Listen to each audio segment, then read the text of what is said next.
Mayong hapon, Negros. Ini ang Digicast Negros 10. Ang nagapanguna nga napuno ka mga balita sa isla sang Negros ang amo ni gadulong sa inyo. Updin niyo kami via Facebook, YouTube, kag sa amon nga website www.digicastnegros.com. Kag sarama kayo malanto sa Kika Channel 11 sa Kabangkalan City, Himamaylan City, kag Banwa sang Ilog. Kag yari na ang top 10 nga mga balita sa Negros subong nga adlaw.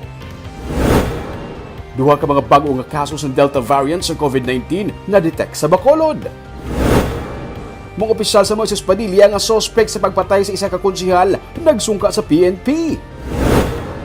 Lalaki nga NPA nga napatay sa engkwentro sa Kapitan Ramon sa Silay nakilala na. Katapos ang unega kag Love Negros mag-engkwentrohan ay sa duha ka mga LGU sa Negros Occidental. Kag sa Good Vibes, panara nga bugal sa Bago City, ginpasapasahan ang recipe sa sulod na sang 5 ka henerasyon. Tinatanan sa Digicast Negros 10.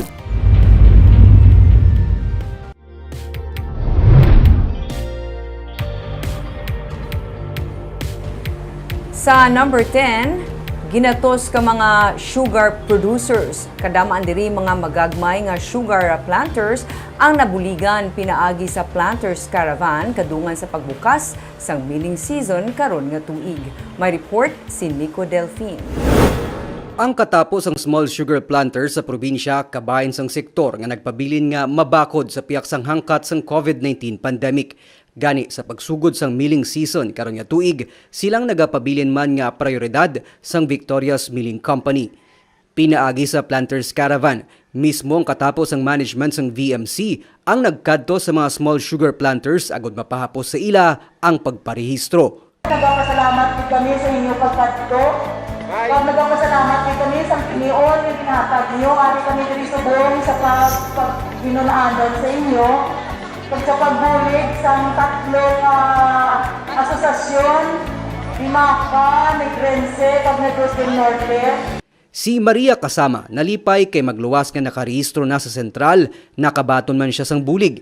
Kabahin diri mga grocery items kag mga face mask nga ginakinahanglan nila sa masakong at trabaho halin sa kampo pakadto sa sentral sang Tubo. Kasako, wala nagapahilamon ko. Ting subong nang may nakakadto ng taga-BMC. Nagsiling sa nga may diri sa 19. Tiya mo na siling kudre na lang kami. Daw nasubar man ang among problema sa among kalalingon. Nung Mayo kay nagkadto sila nang palapit sa amon para makaano man kami sa ilang mga kamayuhan kag kung ano pa ita mga pwede namon nga himuon. Nagapating tagdumalahan sang VMC nga sa padayon nga pag-ugyon sang katapos sang sugar industry, magapabilin nga masanag ang palaabuton sang industriya sa tunga sang pandemya. Gusto namon magpalapit sa amon nga mga plantadores para makilala namon sila, makita namon sila, kag ang waay pakaparehistro, makaparehistro na sa amon bago mag-agree ang amon galing. At the same time, gusto namon magpasalamat sa tanan namon nga mga plantadores sa ila suporta all through the years. May 400 tanan ka mga sugar planters ang tuyo sang VMC nga maparehistro sa Planters Caravan. Kaupod man sa ila napili nga partner association sa pagbukas ng milling operation karon nga tuig. Nico Delfin para sa Digicast Negros.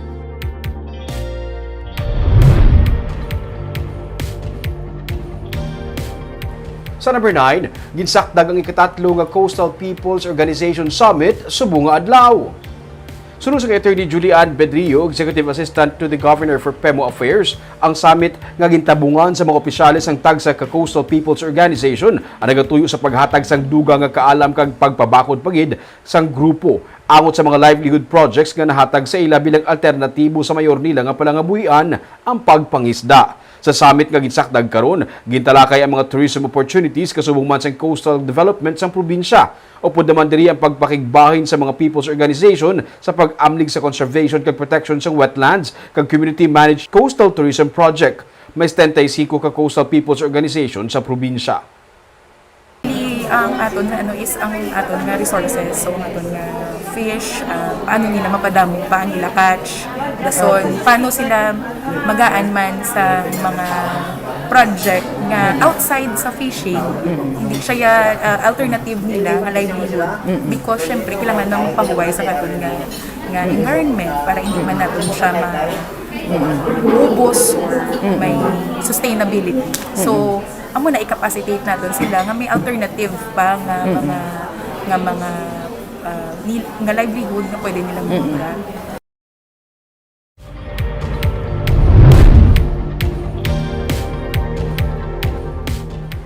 Sa number 8, katapos ang progresibo nga grupo ang nagpatigayon sang aksyon protesta sa kilid sang Kapitolyo Probinsyal angot sa ilang nga panawagan sa Tiempo Muerto. Bitbit ang mga placard kag tarpaulin, ginpanawagan sang grupo sang Bayan Negros kag mga kaalyado nga organisasyon sini ang suporta para sa mga mamumugon, ilabi na ang mga yara sa asyenda. Suno kay Berlita Ante sang Kadamay Negros, sila ang nagpadulong sa Kapitolyo Probinsyal para ipalabot sa mga opisyales ang gutom kag kapigaduhon sa mga trabahante karon nga Tiempo Muerto kag nadugangan pa ang paglala sa sitwasyon bangod sang pandemya. 170 tubtub 180 pesos suno sa iya ang ginabaton sa mga mamumugon. Dapat nga hatagan inisang pagtamod. Ang tuigan nga aksyon protesta sa kada Tiempo Muerto suno kay Ante ang kabahin sang freedom of expression. Nabaton sang probinsya ang ilang nga sulat kag mga ginpadangat nga concern suno kay Provincial Administrator Rayfrando Diaz. Dugang pa ni Diaz, ginhatagan sila sang food assistance. Isa ini ka pamaagi para mapaabot sa mga dulunggan, sa mga dughan, sa aton mga provincial opisyal nga manaog kamo sa mga mamumugon kag mga pumuluyo dito sa kauman kay grabe ang gutom kakaimunon dito kag kawaton sining panahon sang Tiempo Muerto. Sa number 7,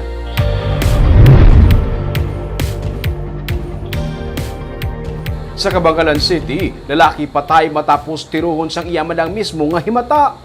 Nagapanglakaton lang papauli sang kahapon sa Barangay Tanawan sa Cabangalan City ang 45 anyos nga si Edwin Binaloga o pwede nga misis sa ginari na lang sa tiruhon nga gintunaan sang iya kamatayon. Nakilala sang misis ang biktima ang sospek nga amo si Jun Lilion nga himata man sang iya nga mister. Sunod sa pulis, lunsay nakainom ang biktima pati na ang sospek kag may madugay na nga hindi pag-insendihanay. At large pa sa karon ang sospek kag padayon na ginapangita sang kapulisan.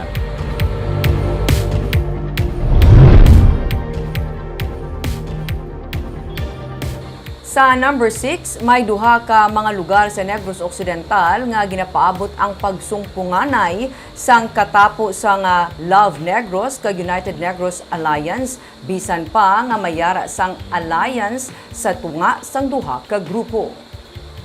Inisunod kay Vice Governor Jeffrey Ferrer nga amuman ang presidente sang UNEGA. Wala na ginhingadan pa ni Ferrer kung ano ini nga mga lugar. Pero damlag pa, ginsiling ni Cadiz City Mayor kag Secretary General sang UNEGA nga si Mayor Salvador Escalante nga ginapaabot ang pagsungpunganay ni Isabela Mayor Irene Montilla sang Love Negros kag Vice Mayor Renato Malaber Jr. sang UNEGA sa 2022 nga piniliay. Ginapaabot naman ang pag-re-elect ni Mayor Raymond Tungson sa Himamaylan City. May pila karon ka mga report nga nagwa nga magapapili si board member Tinto Bascon bilang mayor man. Samtang nagsugod naman sa pag-issue sang CONA o kung Certificates of Nomination and Acceptance ang UNEGA. Nalakip na diri ang para sa sagay kung sa diin ang magapapili bilang mayor amo si Vice Mayor Narciso Havelosa Jr. sa La Carlota para kay Mayor Rex Halandoon kag Mayor Tungson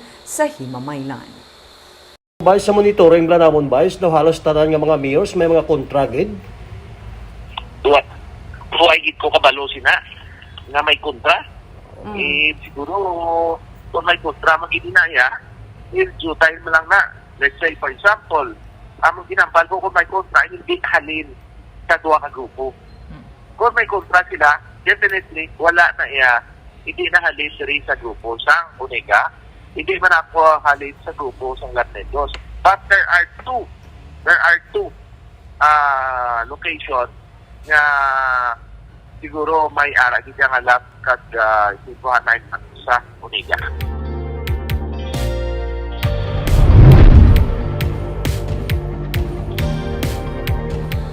Sa number 5, Negros Oriental IATF nagapanawagan sa ilang mga residente nga likawan anay ang pagpadulong sa lugar nga may mga madamo nga kaso sa COVID-19. Iniagod tumalikawan man ang pagsaka liwat sang kaso sa ilang lugar.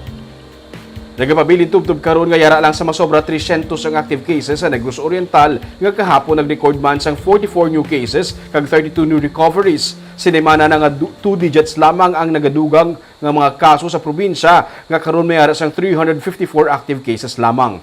Sunod sa kay Dr. Leland Estacion, Provincial IATF Commander, isa lang sa pamaagi agud hindi magsaka liwat ang kaso sa probinsya, amuman ang paglimit sa mga pagwa sa mga residente, ilabi na ang pagpadulong sa mga lugar nga may madamo sa karon nga kaso sang kagbayara sang Delta variant. Wala pa sa karon sang recorded ang Negros Oriental nga Delta variant case, gani isa man ini sa ginalikawan sang probinsya. Isa pa sa tikang karon sa Negros Oriental amo ang pag-require sang antigen test sa mga essential workers gikan sa Cebu ug Negros Occidental. Samtang amat-amat sa liwat nga nagasaka karon ang kaso sa Bacolod City. Yara naman liwat sa karon sa 919 ang active cases sa Bacolod. Kahapon may 85 new cases kag 3 new recoveries. Ang Bacolod ang may duha pa ka confirmed cases ng Delta variant. 645 naman ang kaso sa Negros Occidental nga may 78 new cases kag 49 new recoveries sang kahapon.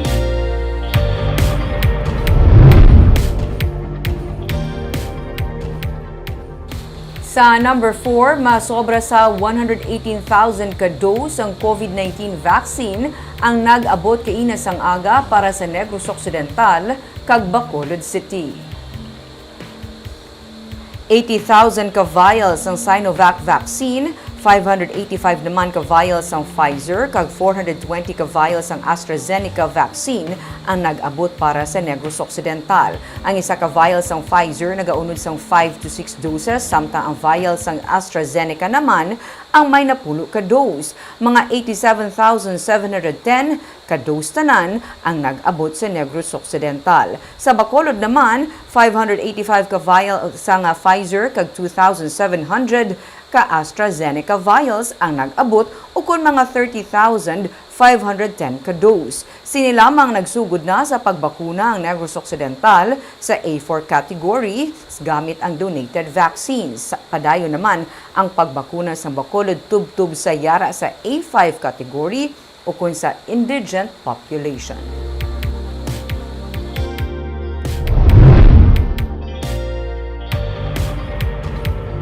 Sa number 3, lalaki nga ginapatihan katapos sa New People's Army nga napatay sa encounter sa Barangay Kapitan Ramon sa Silay City ang nakilala na. Si alias Kapabling ang ginkilala kay Jory Datuon Kukuba sunod sa Philippine Army. 38 anyos siya nga residente sa Cane Town, Barangay Kunsing sa Ibi, Magalona. Sunod sa Army, iniaging kumpirma sa ila mismo sa mga residente man sang among nga lugar. Siya ginatudlo nga nagapangilkil kagabahin sa mga NPA nga nagapanunog sang heavy equipment o kung nagpanunog sang heavy equipment sa Kunsing sa Ibi, Magalona.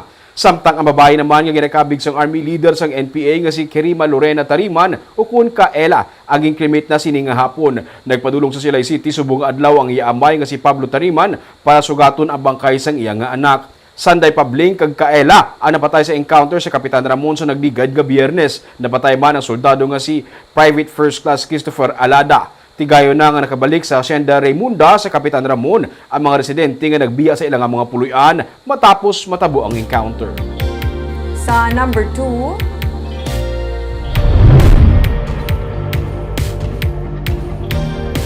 Konsehal, punong barangay, nga nalakip sa mga suspect sa pagpatay sa sadtuanay konsehal man sang Moises Padilla ang nagsungka sa PNP. Nagsurrender sa kapulisan sang kahapon ang 3 ka mga persona nga ginatudlo iyara sa likod sa pagpatay kay Moises Padilla Councilor Jolomar Hilario sang Marso 2019. Detained na sa karon sa Moises Padilla PNP ang mga nagsurrender nga sanday Councilor Jose Morito Flores, punong barangay sa nga Quintin Remo nga si Felisa Villaflor, kag Mr. Sini nga si Jonathan. Sunod sa alkalde sang Banwa nga si Mayor Elia Garcia Yulo, ang mga opisyal nga naka-leave sa pila na kabulan ang karon nag-surrender na para matapos na ang tanan. Kabahin man sa mga ginatudlo suspect sa pagpatay sa konsehal, amo sanday Vice Mayor Adrian Villaflor, Councilor Vincent Garcia kag Councilor Jimmy Don Plaza nga lunsay nagpanginwala man nga sila ang may kahilabtanan sa krimen. Sila ang naka-leave tubtub karon. Si Yulo ang nagapati man nga wala sang kahilabtanan sa krimen ang mga ginatudlo ang opisyales kag sila ang ginapasibangdan lang sa iya kasumpong sa politika. Ginpahayag man ni Yulo nga kabahin man siya sa kaso pero wala sang arrest warrant batok sa iya bangod sa nakadetain pa ini sadto sa matabo ang ginaalegar pagplano sa pagpatay sa kay Hilario. Nagahulat man lamang sa karon sang commitment order ang PNP kung sa diin i-detain ang mga suspect. Wala man sang piyansa ang kaso nga murder nga ginpapanaog sa ila suno sa pulis. Kag sa numero 1 sa mga balita, subong nga adlaw.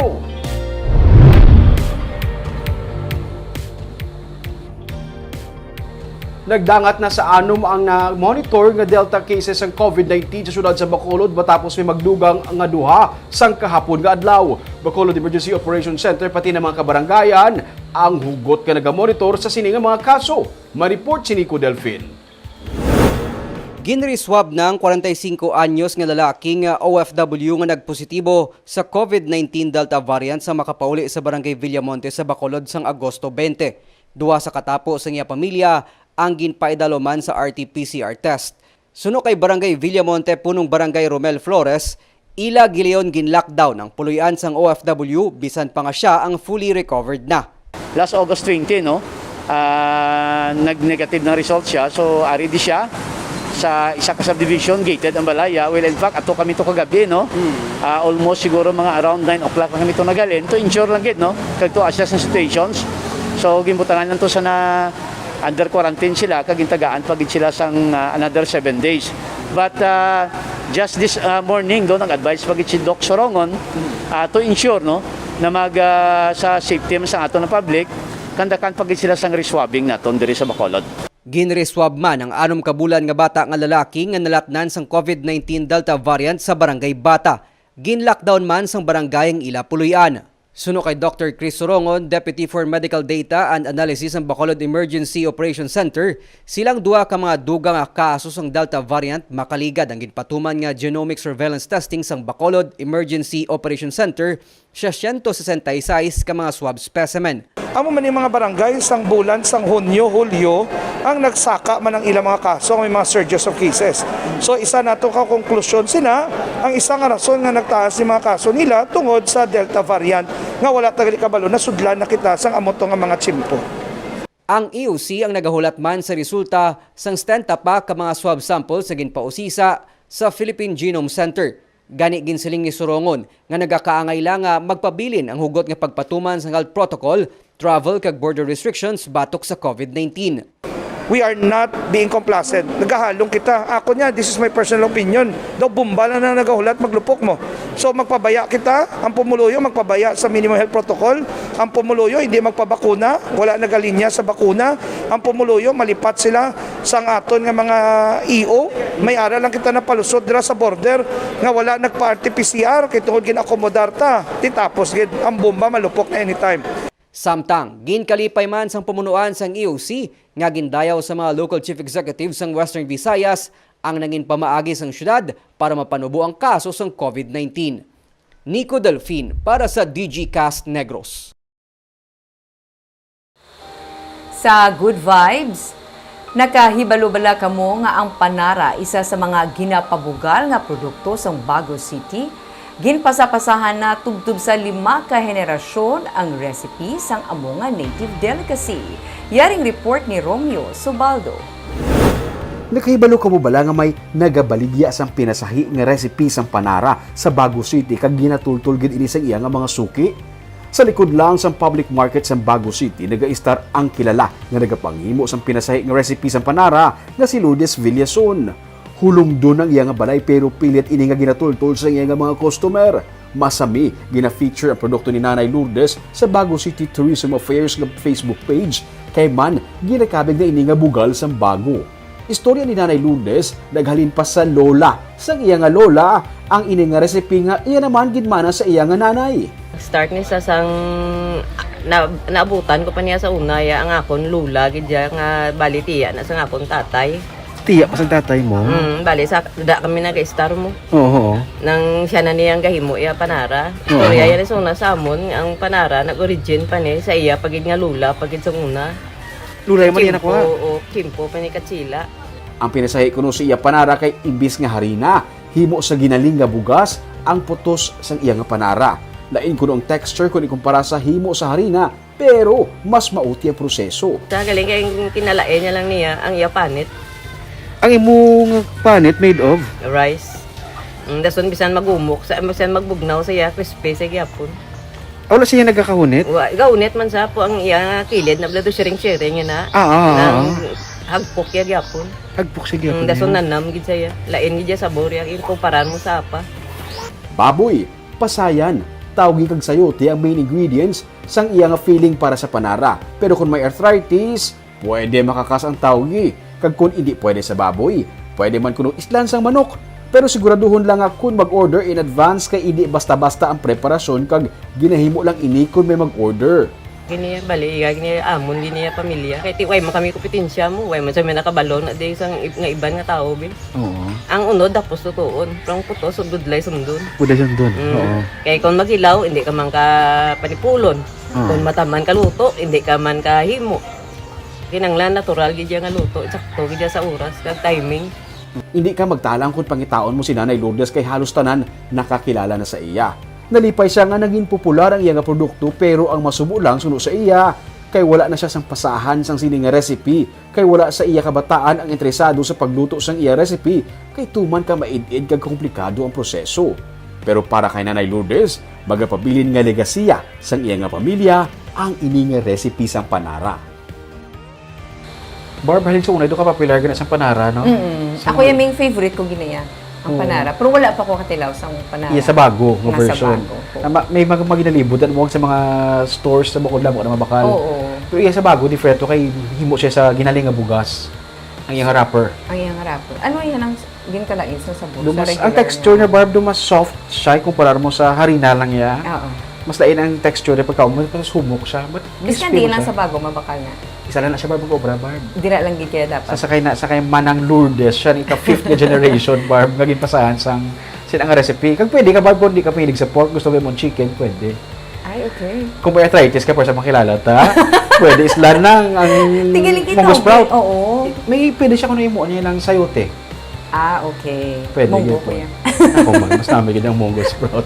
Kagawa po yan itong mga balita sa Negros, subong adlaw. Kay man sa panahon karon importante nga may ihibalo ka sa nagakatabo sa imo nga palibot. Pero dapat balanse kang eksakto ang mga impormasyon. Padayon kami nga magapangalagad sa Negrosanon. Ako si Barbara Mijares. Tugtog sa buwas ako naman si Romeo Subaldo, mayong hapon.